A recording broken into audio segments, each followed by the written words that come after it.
The Consumer Protection Agency says it will go to court over upward tariff adjustment by the Public Utilities Regulatory Commission. Consumers will, effective December 14, pay 59.2% more for electricity and 67.2% more for water.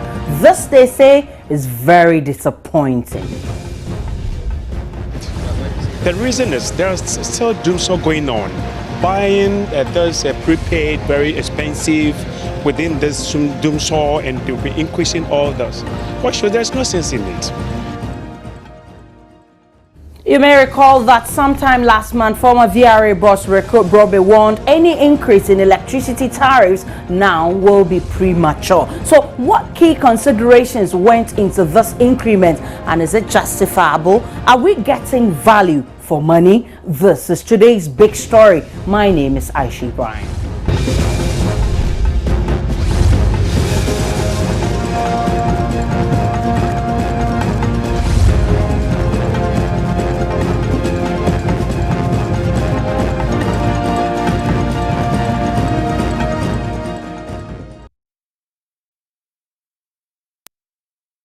In a statement issued and signed today by Director of Public Affairs Nanaya Jantwa, the PURC said factors considered in approving this increment are the consumer interest, investor interest, economic development of the country, the generation mix, fuel mix, availability of service, growth in demand, power purchase cost, revenue requirements, and cedi dollar exchange rate. The Commission says it also took into consideration the social impact full cost recovery will have on certain categories of consumers who need to be supported.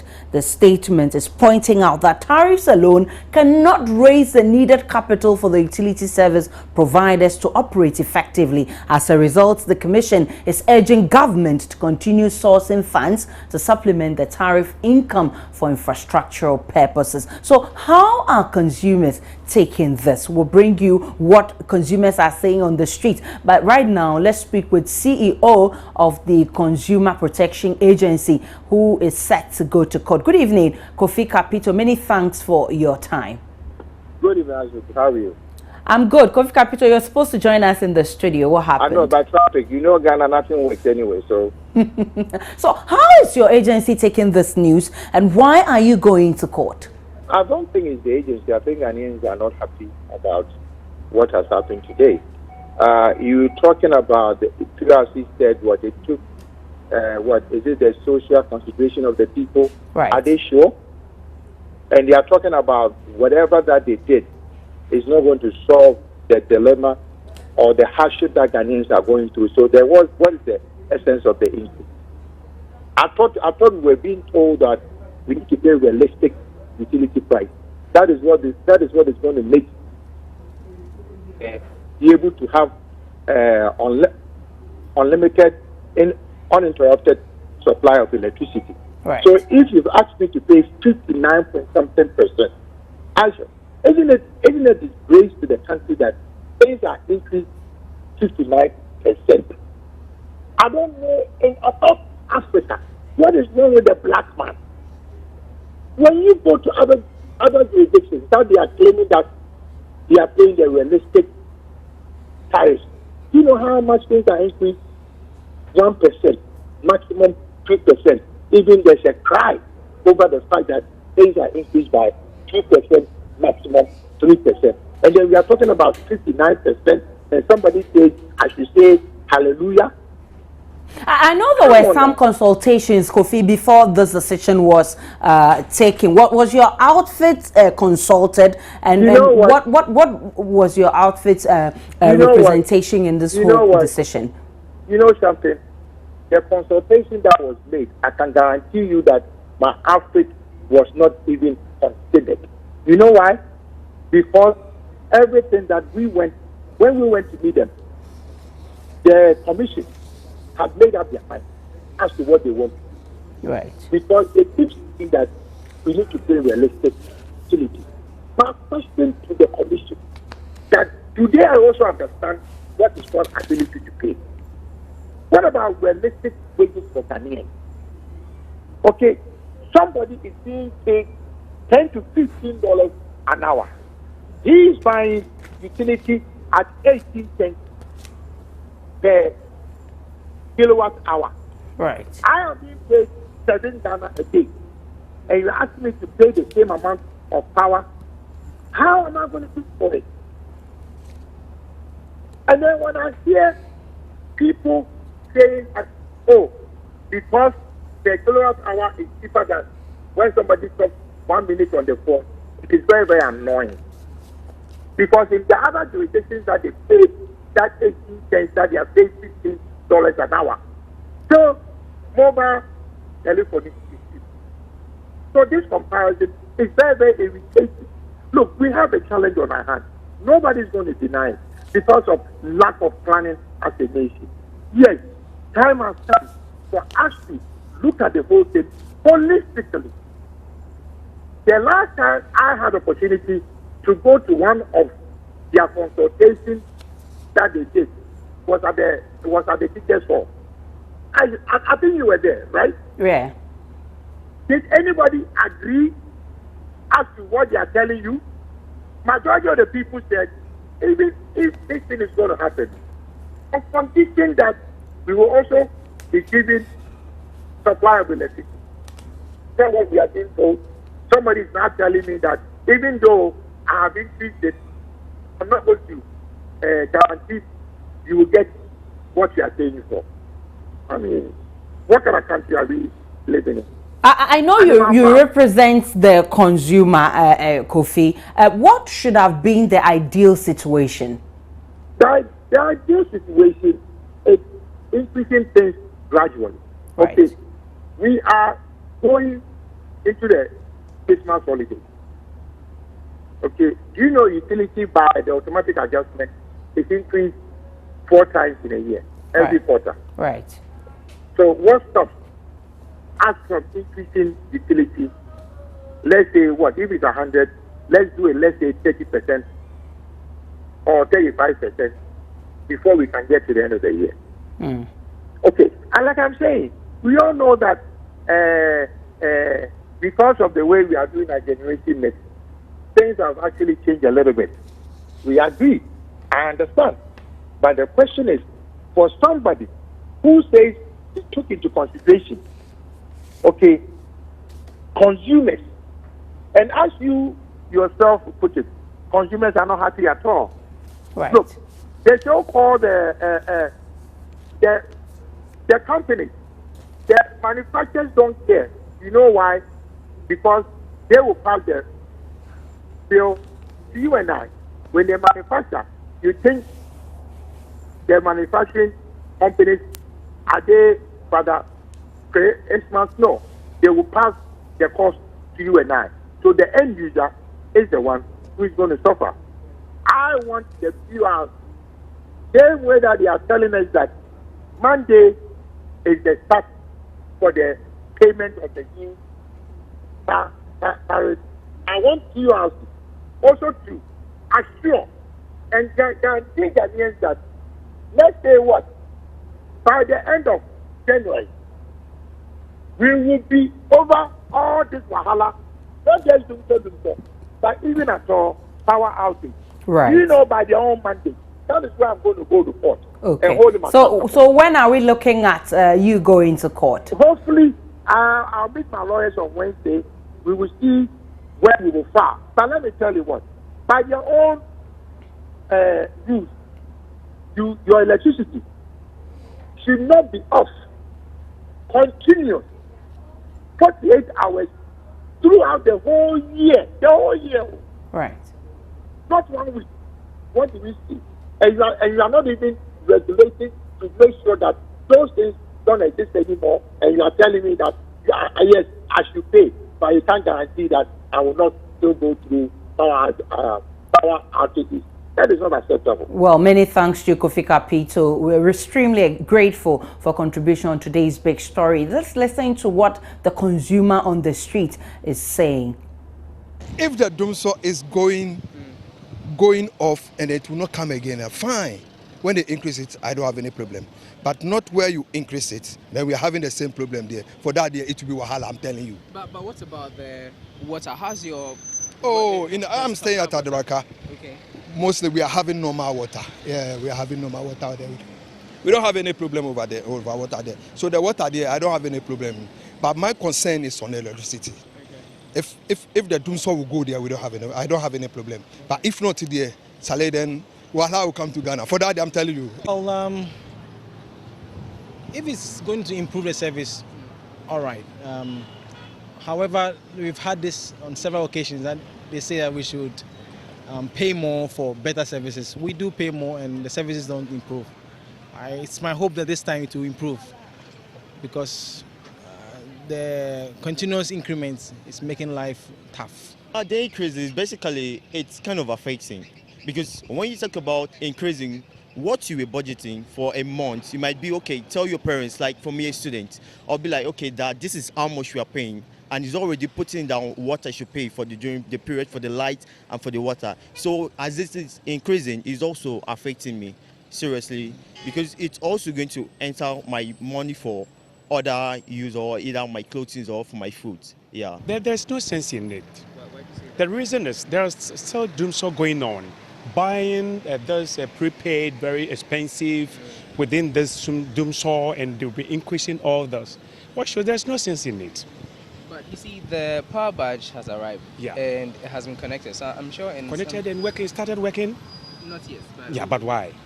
Even just imagine the money the nation have been spent on this, badge or whatever. You know, it's very expensive.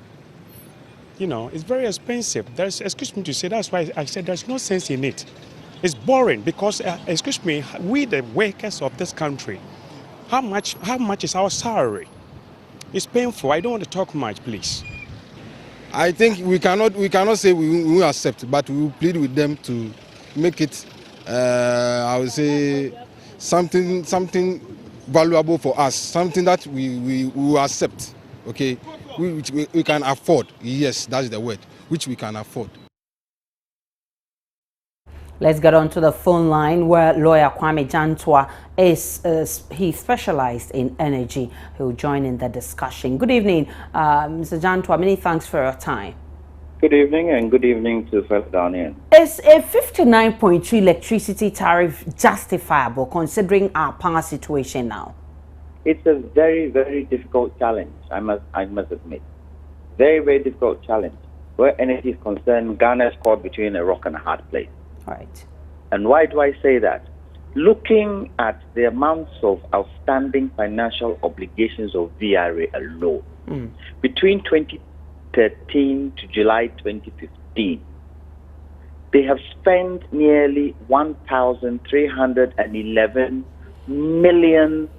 And this is for light crude, for gas, short-term facilities, medium-term facilities, and other trade liabilities. It is challenging.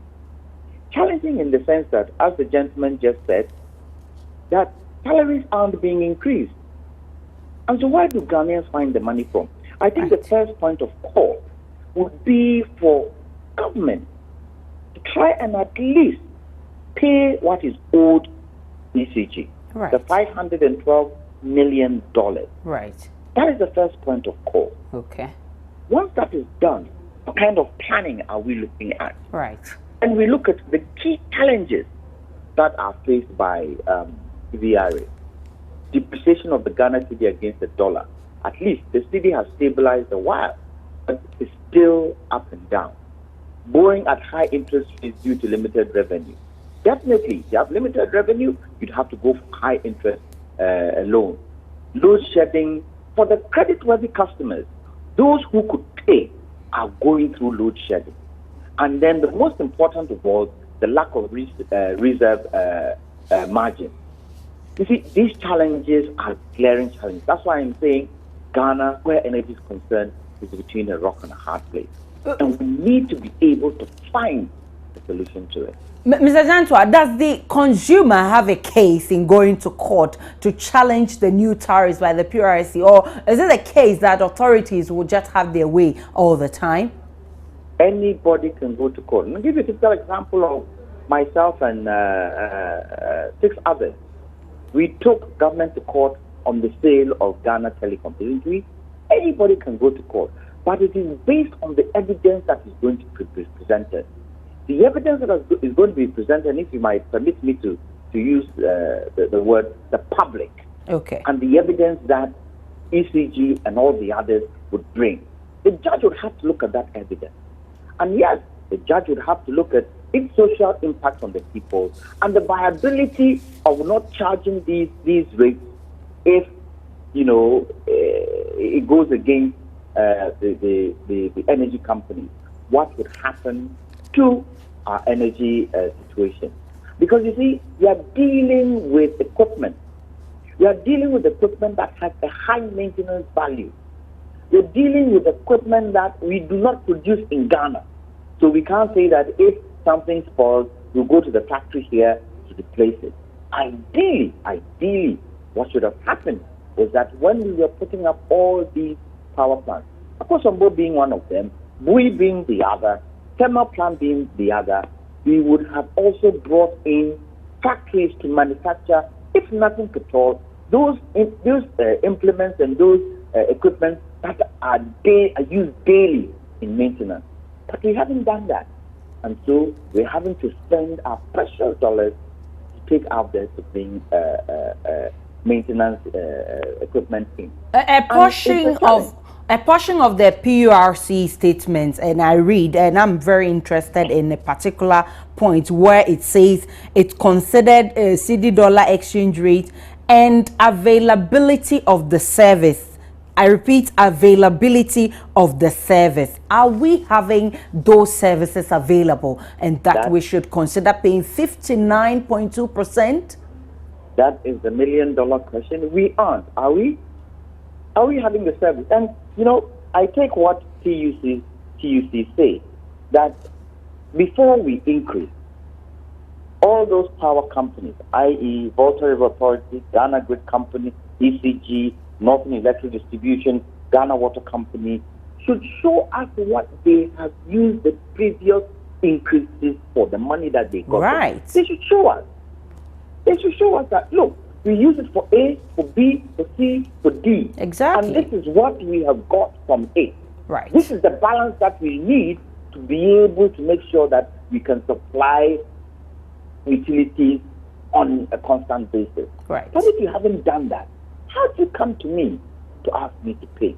And I think the first point of call, if anything at all, yes, VRA is a government institution. Right. Can they not take government to court? Mm-hmm. Can they not take government to court for the debt that is to owed? demand what is due them? Yeah. Exactly. Let them try it. And let's see who would support them. I'm sure if VRA stood up right now and said, Akosombo is collapsing, Bui is collapsing, thermal price is collapsing, because we don't have money, government owes us X amount of money, we are going to court. You see what will happen in this country. I remember about a month ago, somewhere last month, former VRA boss Rekubrobe warned that any increase around this time will be premature. Is it fair for such an increment around this time? I don't know. I can't tell you. I can't tell you the thinking behind PORC and why they increased this time. You see, in life, in everything you do, you take it from your domestic into your countrywide. Exactly. If you have a problem domestically, would you not try and sort it out and find where the gaps are and try and plug those gaps? Right. Even if it is your marriage, would you not call an elder in to be able to discuss what the problems are? Sure. Has ECG done that? Has the water company done that? I don't think so. Has the Northern Electric Distribution Company done that? Really and truly, you know something? I believe that we are looking at an area of thermal where the fuel that is used to generate it is difficult to buy. So, I believe we should start looking at solar. Look, indications from the international community suggest that in the next 15 to 20 years, solar will be top where energy is concerned. Why are we not looking at it? Even if government can't do it, why are we not encouraging individuals, domestic? Because, they are charging domestic households. Domestic households are supposed to be paying these increments. Yeah. Why don't we encourage domestic households to turn to solar?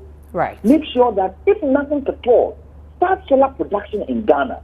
Encourage any new house that is being built to have a solar panel on top of it. These are questions we'll be waiting for government to provide answers to. But more interesting in the statement that PRC issued is the fact that the commission goes on to urge governments to continue sourcing funds to supplement the tariff income. Is this not what we've been talking about? That look, get loan or wherever you get the money to improve the services. Then afterwards, you can ask the consumers to pay for it. Is that not what we've been talking about all this while? That is what Ghanaians would hope would be done. But you see, at the present moment, the government is tied into IMF. And you see, it is a vicious cycle. It's not only the energy problem. Other parts of the economy are tied into it. When you then go to the IMF, and you ask the IMF for money, they will give you their conditionalities. And one of their conditionalities is subsidy. Subsidy. Now, you talk about subsidy. When employment is at a very low rate, when agriculture, when people are losing their jobs, the rural people seems to be going down. Right. How do you figure it? And so the economy is the central focus. The CD is the central focus. Interest rate is the central focus. Not unless we're able to make sure that these things are stabilized, we're going to have problems where energy is concerned.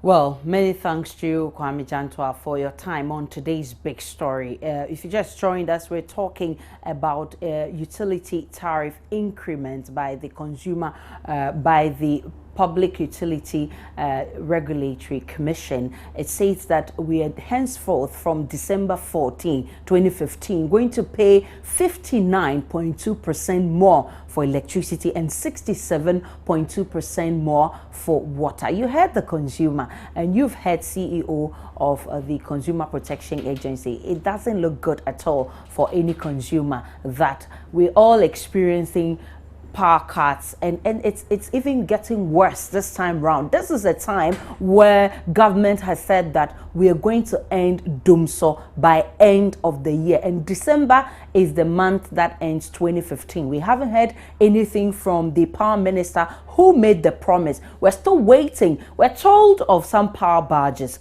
One has arrived. We don't know when that power barge will connect to the national grid. We're still waiting for that barge to give us power, and we're still waiting for all the plans the power minister says he's put in place to bring us power. Then we can talk of increase in power, increase in tariffs for electricity and water. And Consumer Protection Agency, puts it right. They're going to court. And I feel that any consumer who feels he or she is not happy with this tariff increment should support the Consumer Protection Agency to go to court. You heard lawyer Jantwa rightly said that anybody can go to court provided you have enough evidence to prove your case. And I wish the Consumer Protection Agency luck in their bid to go to court. This is today's big story. My name is Aisha Ibrahim. Many thanks for your time.